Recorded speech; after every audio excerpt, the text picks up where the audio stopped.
Hello, everybody. Okay, we're going to get started with our user panel. We've got our panelists here, so I'll just give a moment for them to get spotlit and turn their cameras on, and we will get going.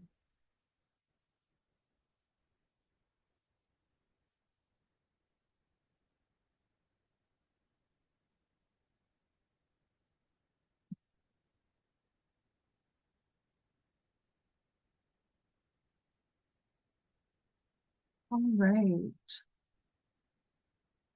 I think we are all set up now. Just waiting for Toufic, Sierra, and Sophie to be spotlit there. Okay. Well, thank you all. Welcome to our first panel of the symposium, which is titled Perspectives on Access, Navigating Accommodations Across Campus. So I will be the panel's moderator.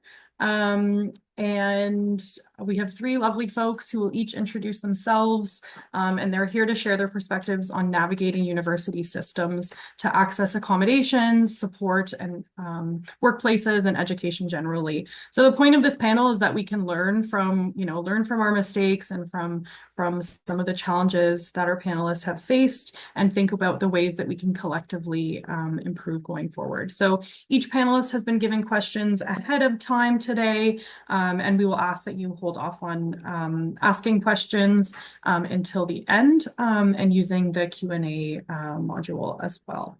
Okay, so first things first, please introduce yourself, describe your role or connection to post-secondary education, and explain how it relates to today's panel topic. So Toufic, you are top on my screen, so I will let you go first. Hi. So hello everyone. First, I just wanted to say I'm really enjoying this event today. I actually have learned a lot, and it was a great pleasure to listen to all the presentations. So my name is Toufic Chehab. I am a fourth year law student at Carleton University. Is there anything else you wanted to share about Oh, of course. your I program or apologize. I thought you were gonna go yeah. through each of us, and then we get No, our time we'll after. spend some time on each of you for introductions. Perfect. Yeah. Sorry about that. Yeah, so my name is Toufic Chehab again. I'm a fourth year law student at Carleton University. I am legally blind, and I'm currently actually finishing my education at Carleton.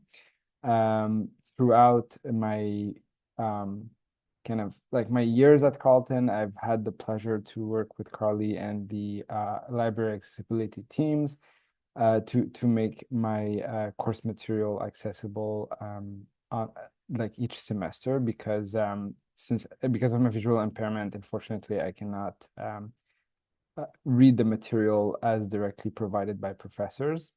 And so I often work with Carli and the library accessibility team to remediate those materials so they are legible for me. And I'm currently finishing my bachelor's here at Carleton and moving on this fall to McGill for law school. So, yeah. Very exciting. And did you want to share what your thesis topic is on? Because I think that that's very, Of very course, relevant yes, to our panel today. of course. So, in addition to that, I'm also writing a thesis on disability law with uh, one of our professors at Carleton who's really who concentrates on research regarding disability law, and so my thesis mainly concentrate on accessibility in the post-secondary education system.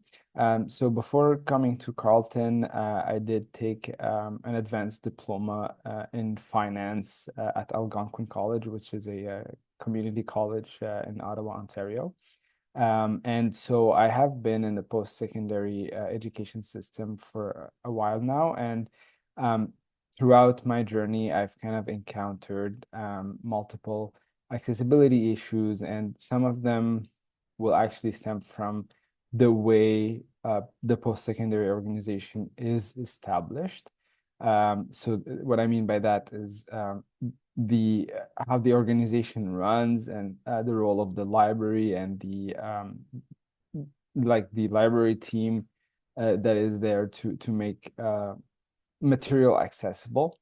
And so because of my own experience when I came to Carleton, I kind of decided to use the opportunity in my fourth year of bachelor's to write a thesis on disability law coming from the perspective, or like from accommodation in the post-secondary education, coming from the perspective of an actual legally blind student who actually lives those experiences on a daily basis, with the hope that my thesis will be fruitful enough to perhaps serve as a guideline in the future, or a piece of paper where universities can use the experience from it to perhaps repair some of the mistakes that I believe have been done to me because throughout my education journey so far.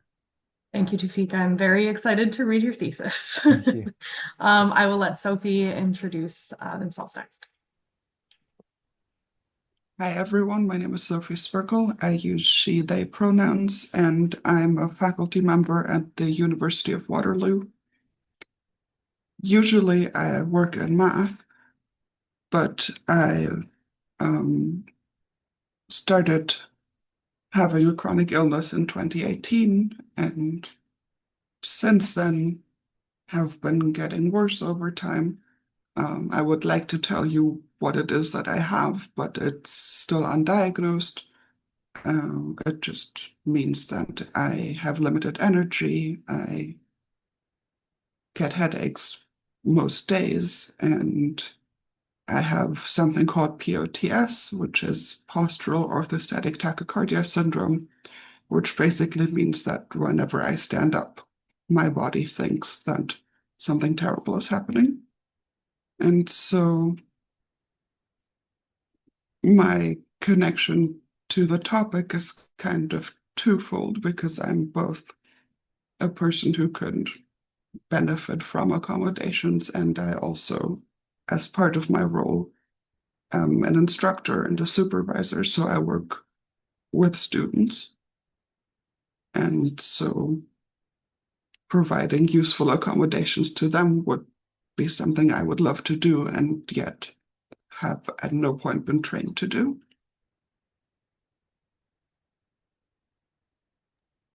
Thank you, Sophie. Sierra? Hello, bonjour, ani bozu. Wewe besan mamengwa nadishnakaz, moz nindodum, anishinabe chipawa nindoljaba, ode Toronto ninda.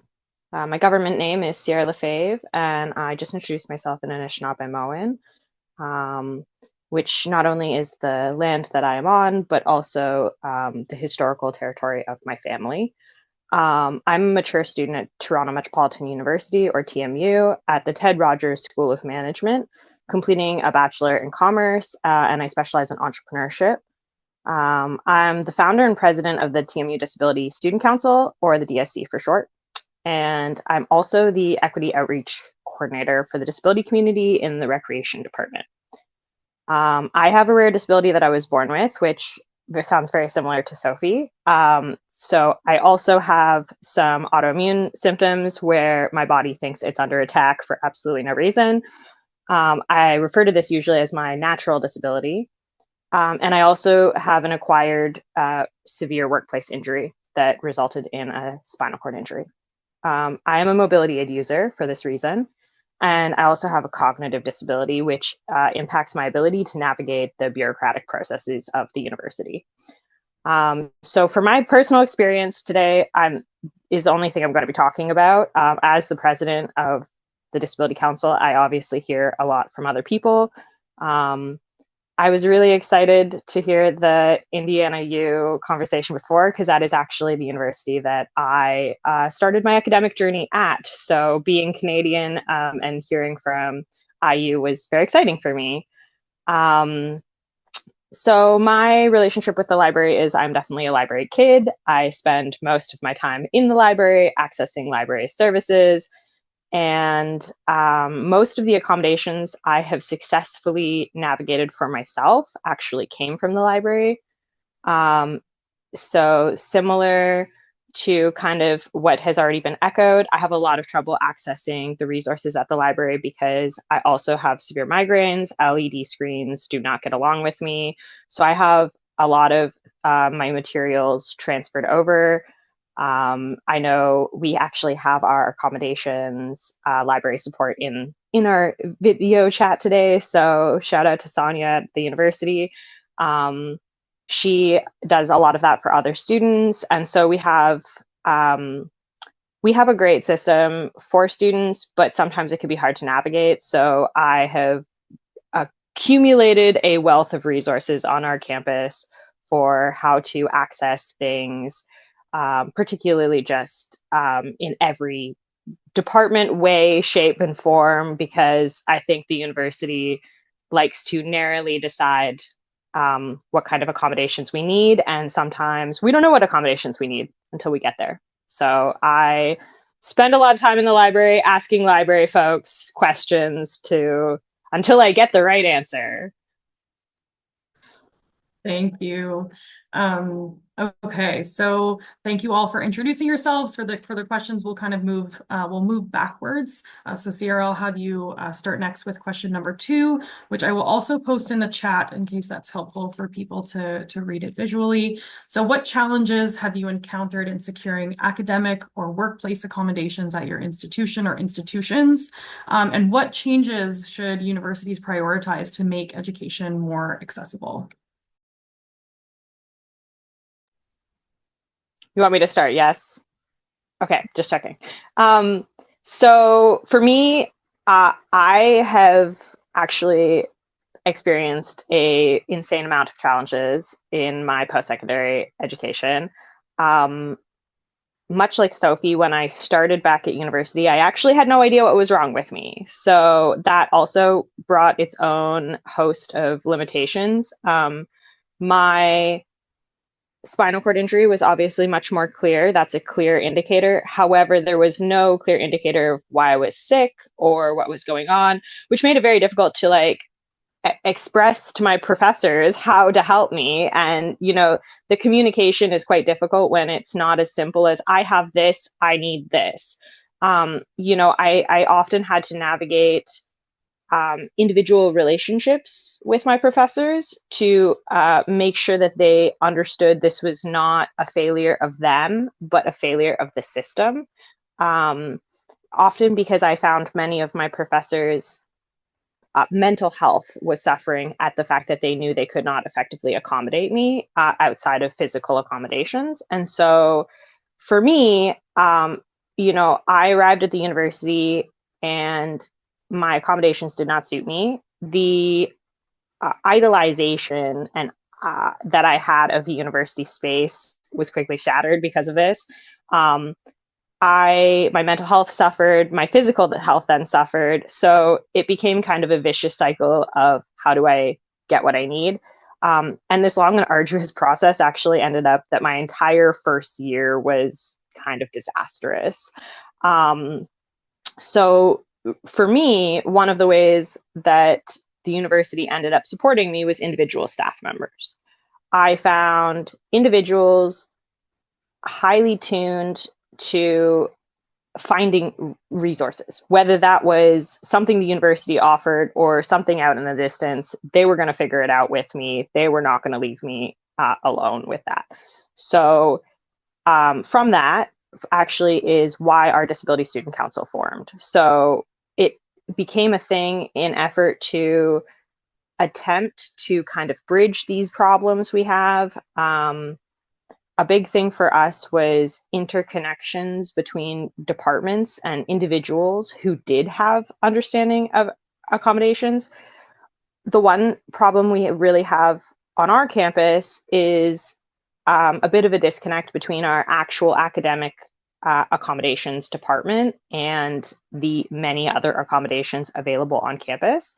So, I think if I was to sum it down really, really quickly, it's that there are too many individual staff who are being kind of thrust this responsibility to support students without adequate support from the actual university system. And that ultimately trickles down to the students, who then have to re-navigate and renegotiate these relationships every single class, every single semester, and every single year. And when you're a disabled student, you already have a lot of additional problems.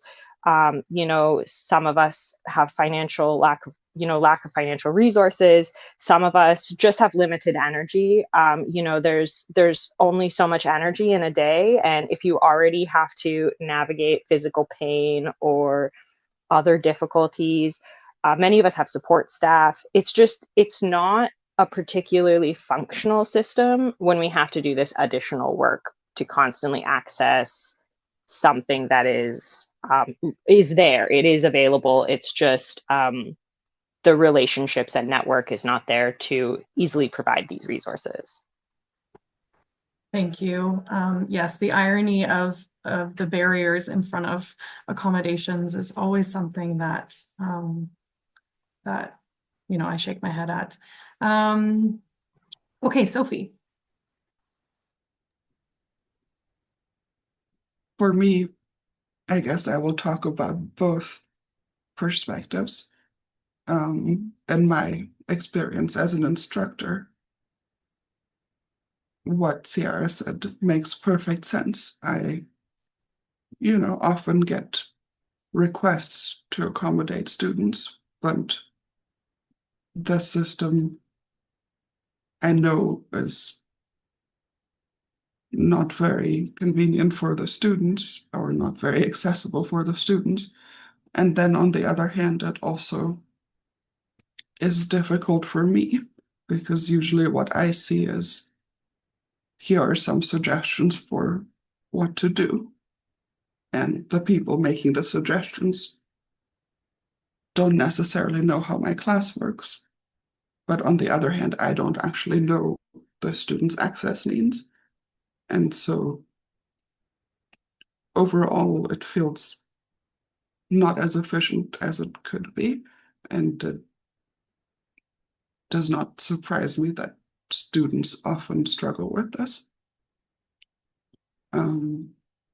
From my own perspective, I don't actually have any official accommodations, in part because it would be hard, but I want to talk about something that would help me. So what I have with limited energy is fairly similar to long COVID, and it's not long COVID because it started in 2018, but it did get worse when I got COVID. And so one of the ways in which I've experienced lack of access is that spaces that prioritize safety from getting COVID again have basically stopped existing.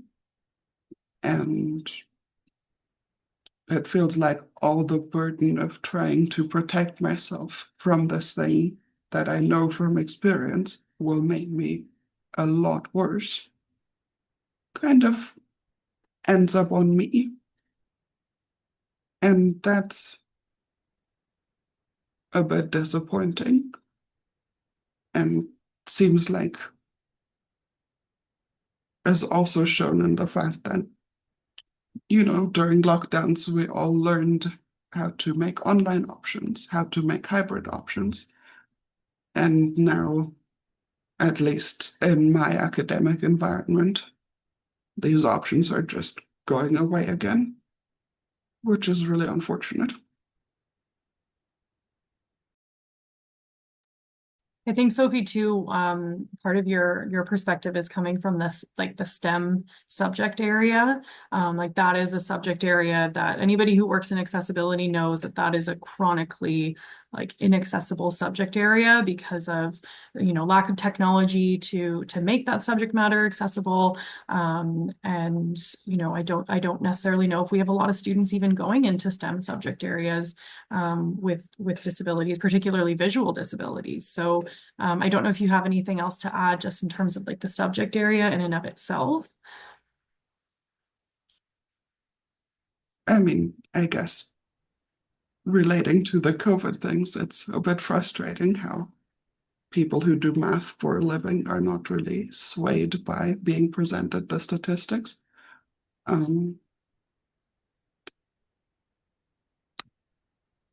But yeah, I got this. I started getting sick once I was pretty much done with my PhD. I can't speak to the experience of students who start out in this area. Already navigating a disability, I imagine that, as you said, it's very difficult. And certainly,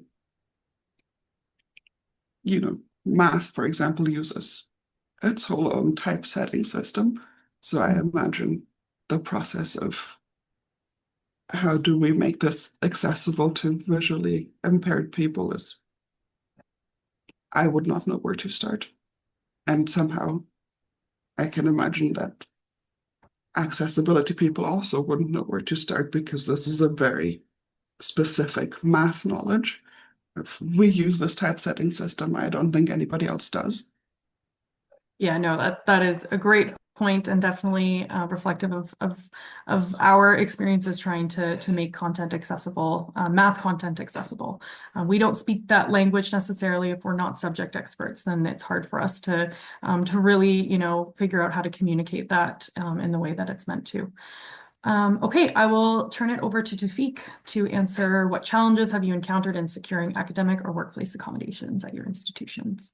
Thank you so much. Well, much like the two previous speakers, and particularly what Sierra said, I have also encountered an insane amount of accessibility issues during my education journey. So this ranged from getting material on time to read or to be able to catch up with the rest of my class, or sometimes even getting material at all, or even sometimes getting my exams in accessible formats, right? So I've had a lot of accessibility issues during my education journey, particularly when I was studying finance before, where sometimes, so because of my disability, I cannot sit for an exam if the exam is on paper by myself, since I cannot write on a paper. So what usually I will have is someone who can read the exam to me and answer the questions as I prompt them to do. However, for someone who didn't take finance or who's not studying finance, sometimes the specific tables we have to work with or specific math formulas we have to do could sound a little bit foreign. And so I've had problems to get accommodation for exams like this, for example. In addition to, again, like also getting my course material legible. I would say I also agree, like one of the main things that I realize is that to get accessibility, because of the way universities and colleges are set up, unfortunately, to get the most accessibility possible is to have people willing to work along with you. And when I say people, particularly professors, that is, whether it's to help you outside of class hours or to accept to delay a particular assignment because you didn't receive your readings on time to complete that assignment. Or so you really have to like come across people who are willing to work with you. And I would say related more to library services and particularly at Carleton, I have to start by praising the system at Carleton because I have to say, like, it's a really good system. we have remediation teams on campus. And this is something that I didn't have the luxury to have in my previous education institution. And so that was really great, particularly when it came to research and whatnot. I could always feel secure that my readings will be made legible to me. But still, we encountered some issues. So, for example, my materials were not always ready at the beginning of the semester. Or sometimes I also took math courses as electives. And in that scenario, I didn't receive my material until the very, very, very end of the semester. I was taking 2 math courses. In both of them, I received it at the very end of the semester because the library at Carleton was not equipped to um, make them legible or to remediate them because of the specific language, as you just said, Carli. And so they would have to resort to outside sources who will be able to turn them into legible materials. So then I would receive my all my readings on week 9 or 10 of a semester that is supposed to be 13 week, and then you have to work to redo the whole class between semesters, and so like these are some of the few things, some of the few examples um, um, uh, of hurdles that I've came across. In addition to that, we can also add the fact that sometimes at university, that was particularly the case during COVID, you come across some courses where the professor is using a third-party platform to provide his or her textbook. For example, Pearson MyLab, which is for math, is really a good example of that, or other such websites. And in that scenario, it even makes things even harder because then the textbook is not provided by university itself, but it's provided by a third platform. And so, yeah, like to keep a long story short, I did come across a lot of accessibility issues. Thank you for sharing, Toufic. Yes, we definitely have had challenges with sourcing accessible math content, and we do have resources in Ontario that will help us with those things, but they too face resource issues and shortages. So sometimes those timelines are definitely not, they don't, they're not acceptable in a lot of cases, like Toufic described. Okay, so we'll move on to our last question. And Toufic, I'll get you to start. So how have libraries supported, or how could they better support your access to course materials, research, as well as inclusive learning and study spaces? Yes, thank you very much for that. And as I said in my previous answer, I have to praise the library for the work they do at Carleton, and I know that you guys work hard. And I do value the fact that at Carleton we have a luxury that perhaps is not available at all universities in Canada, which is if I'm working on a research paper and I need to read a particular article or particular book that is not legible, then I just can call Carli or email her or whatever, and that article or book will be made available to me as soon as possible. And that's a luxury that we have at Carleton. Not sure about other universities in Canada, but I would say still with that, we did have some issues, particularly for the classes, right? For courses where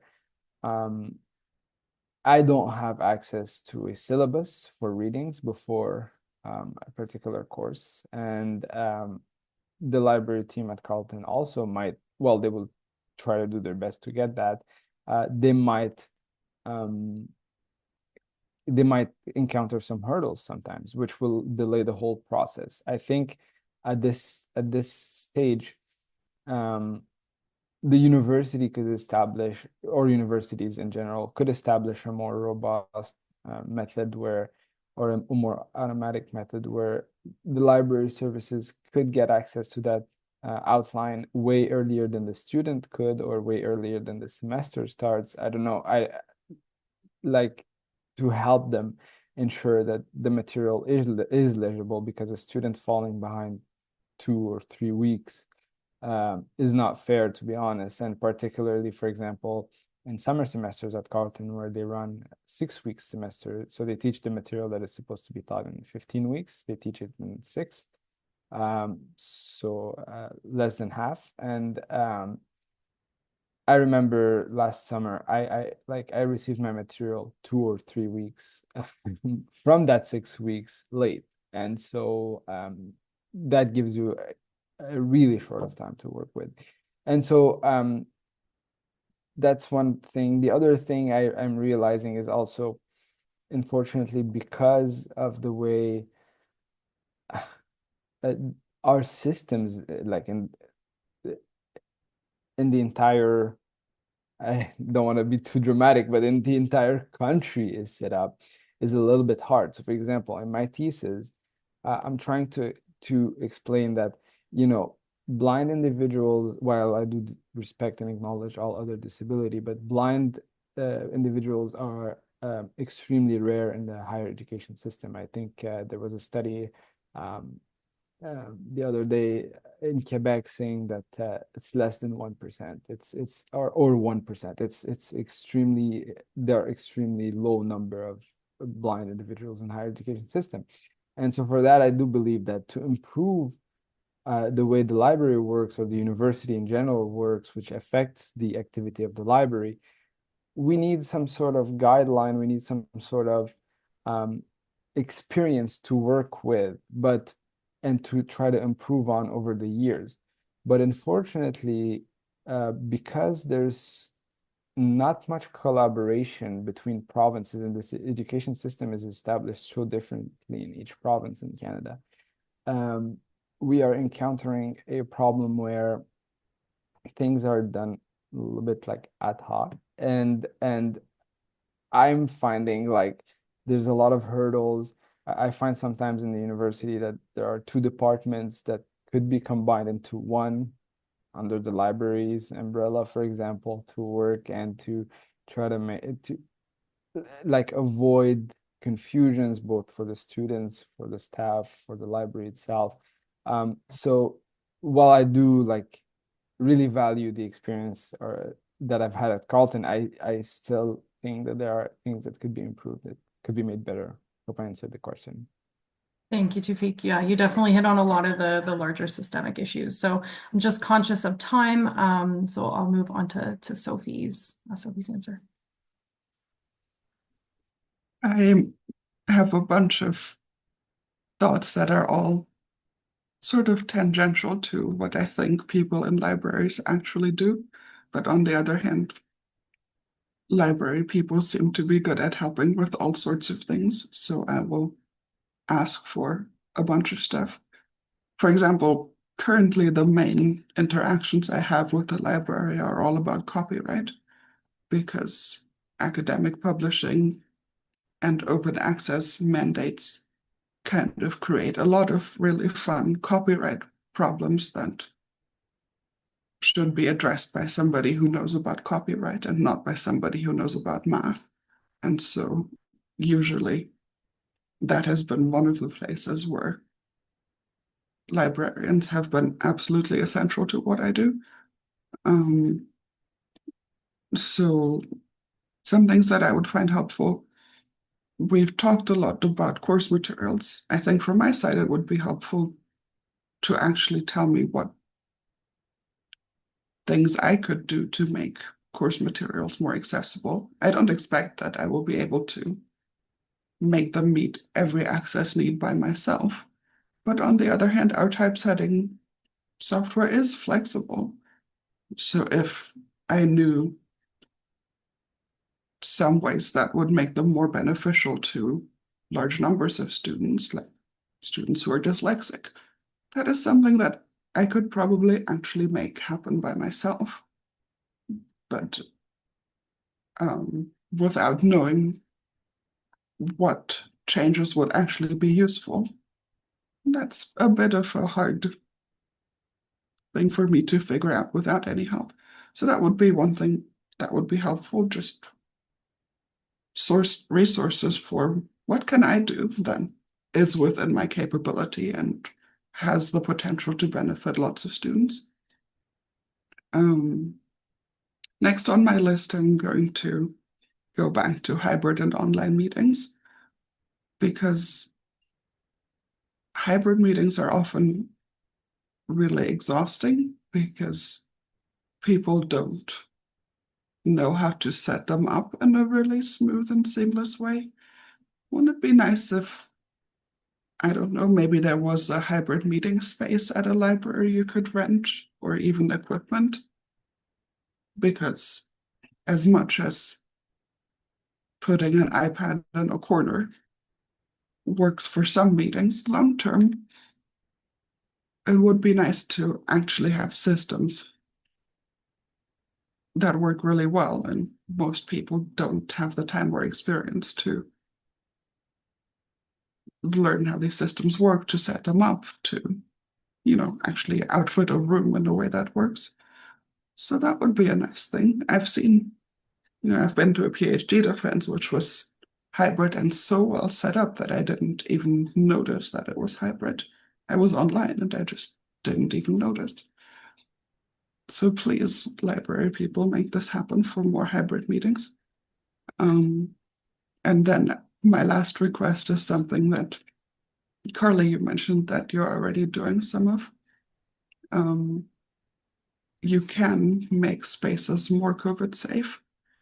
I think one of the main ways to do this is to run HEPA filters. I have one that I bought for myself for my office, but it's helpful also if various spaces have them and I don't have to carry it around everywhere I go, to at least encourage masking for people who are medically able to wear a mask, because it's more effective if everyone involved wears a mask, and it's hard to always be the only person kind of carrying the burden of keeping myself safe. And also, it would be nice to actually have access to air quality readings.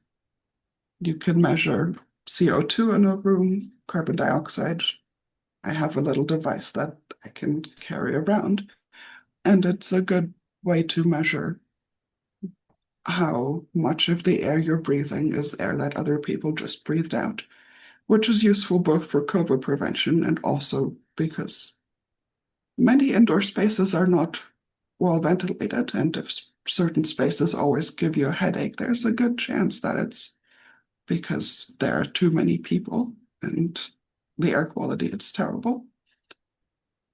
So here's my list of not very library themed requests.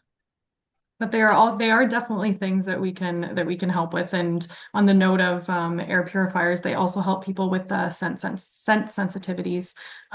So we only have 2 minutes left, but I'd like to give Sierra some time to answer the question as well. So I will turn it over to Sierra, and then we will move on to if there's any questions from the audience. Crash course in how I use the library. So for me, like the library is my quiet study space. As a wheelchair user, most spaces on campus are not accessible. We also only represent a very, very tiny population of the university. I think we are probably 2 or 3% of the university populations, meaning that most spaces are just not designed for us. Some of these difficulties might be height of desks. If I cannot roll my chair underneath the desk as a manual wheelchair user, that's just ridiculous to me. My chair is not that high. So, at our library at TMU, we have study spaces that actually have sit-stand desks. We are able to operate them to our own heights. There are quiet spaces that we can actually have access to as disabled students. We have primary access to them before non-disabled students have access to them, meaning we're able to use certain spaces like much more kind of on a timely manner. We're able to just make sure we can use those spaces. They're not taken by students who don't need those spaces specifically. In terms of materials, I personally haven't found the exact right way yet to receive my materials. I do use also a reader to make sure that I'm not looking at my screen as much. And probably similar to Toufic, I have some trouble with third-party like systems or textbooks because they're not always the way that they've written the websites doesn't always allow for the screen reader to read properly, or sometimes they're formatted in a way that the screen reader has trouble like navigating what the next thought is on the page. And at least the one I use. So for me, like that's a big problem because sometimes, you know, I'm listening to a textbook and then it will like jump to some crazy part in the textbook and I'm like, what happened to the rest of chapter 1? So usually the library is really good about like helping me navigate those things, solving those things, despite that not being their job. Like it is obviously, you know, similar to Carli. We have Sonia at our school and it is obviously your job to help us like if we need an alternate format. But for certain things, we should be able to use our readers, you know, on those pages. So, you know, the library's been really essential though at helping navigate those things as well. I know a lot of like our accessibility folks have started working with some of these places like Pearson and other, you know, textbook creators to kind of let them know that these are accommodations that are consistently coming up and there are issues. So I think like the library for me is always going to be the place where stuff gets done. You know, librarians are like, we don't like that. We're going to make sure it gets changed. And for me, like that's a big, that's safety. You know, as a disabled person, there's not always a solution. And that's maybe not what we want to hear, but there are always people who will do everything within their power and ability to find a solution or find a way to get around that problem until we can find a solution. And you know, I think the library has done a fantastic job of creating an atmosphere in many libraries where that is how librarians think. You know, they aren't thinking just about what books are in our library or what resources do we have, but how do we make sure that everybody has equitable access to those resources? You know, there's a visual where there are 3 people standing on 3 little crates, one for each person, and it says, this is what, you know, equality is. And then the shortest person in the second thing has 3 boxes, the second person has 2 boxes, and the tallest person has 1. And it says, but this is equity, because not every single person needs the exact same thing. You know, they're so individualized. And I think the library has always offered an individualized experience. You know, I live in Toronto. I'm very, very lucky for that. The Toronto Public Library is an incredible library system. And I can confidently say there is no library around me, whether university, Robarts at U of T or our library at TMU, that I do not feel confident to walk into and walk up to a librarian and say, this is what I am looking for and this is what I need. And they will say, how do we get that for you? And I think that that is just such an important space to continue to provide. As librarians, I'm sure there's many, you know, barriers that you guys face, but I want to reiterate that it is just so important you guys keep doing as much as you can because it's creating a safe space we really need. Thank you, Sierra. That is a very positive note for us to end the panel on. Thank you all for sharing your perspectives and your time. We mostly have comments in the question or in the Q&A. The first one being just curious, wondering from the panelists what accommodations would be useful to you, particularly from a library perspective. And I think all of your answers identified a lot of things that we could do in the libraries. And then you've got some Thank you. Thank you. Comments from Candace. Sophie, thank you for expressing the particular attention to COVID safety. So much legislation has failed to protect us from these threats, and online options weren't nice to haves. They were necessary for longevity and collective well-being. And then the last comment is from Charles. Sophie, have you considered using MathML for math, which is quite accessible, especially now with MathCat, which has also been integrated into both NVDA and JAWS, and will also represent math in accessible Braille. And we also had another question on what tools you can use to help make math more accessible, and I answered that question with MathJax, MathType, MathPix, and then MathCat as well. And I have copied both your response and Charles's comment so that I can look up what all these things are later, because they sound like great suggestions, but this is not my expertise, so I have not actually seen any of them before. But it's helpful to have a lead as to what to look for. Right.